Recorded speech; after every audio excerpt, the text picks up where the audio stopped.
باغی گروہ سے مراد کیا ہے؟ وہ جو سامنے آ رہا ہے بغاوت کے نام پر، جو خلیفہ راشد کو نہیں مان رہا، یا پھر اس کے اندر بھی ایک گروہ موجود ہے جیسے کہ مفتی صاحب نے فرمایا؟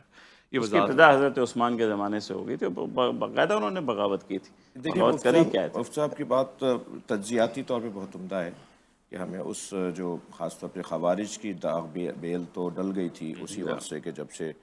حضرت عثمان کا دور، اور وہ جو قتل ہوا، وہ جو حملہ ہوا، وہ جو اقبال بھائیوں نے جو کچھ کیا، وہ سب کو پتہ ہے۔ مگر اس میں بھی کچھ شخصیات بہت روشن ہو گئی تھی، جیسے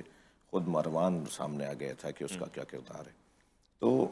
جو اس میں روشن چہرے تھے جنہوں نے اس ماحول کو بگاڑنے میں اپنا کردار ادا کیا، ان کو اگر ہم کسی طرح چھپائیں گے یا دبائیں گے تو یہ بھی ناانصافی ہوگی، ورنہ تو لوگ الجھے ہی رہیں گے۔ اور آج یعنی ہم ہمارا مفتی صاحب اور ہم چاہ رہے ہیں کہ کلیئر ہو، اور اگر ہماری گفتگو سے مزید الجھن بڑھ جائے تو ہمیں وہ چہرے بہرحال کم سے کم اپنے طالب علموں کو، ٹھیک ہے یہ فورم نہیں ہے، یہاں بہت ساری باتیں نہیں ہم کر پائیں گے، لیکن ہم اپنے طالب علموں کو اپنے دینی مدارس میں، اپنے خاص حلقوں میں ہمیں بتانا پڑے گا کہ وہ چہرے کون سے تھے کہ جنہوں نے بغاوت کی۔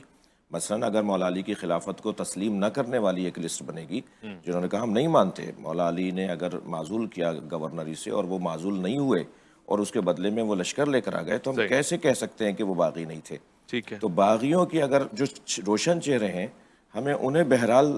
ذہن میں بھی رکھنا ہوگا، اور خاص فورموں پہ، کیونکہ ہر جگہ نہیں ہو سکتی بات، مسائل ہو جائیں گے،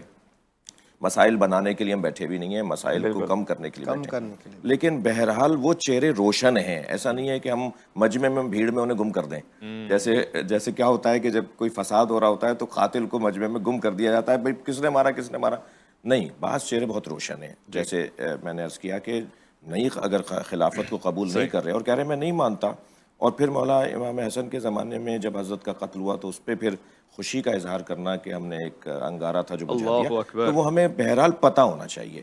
کہ کردار وہ کیا کیا ہے۔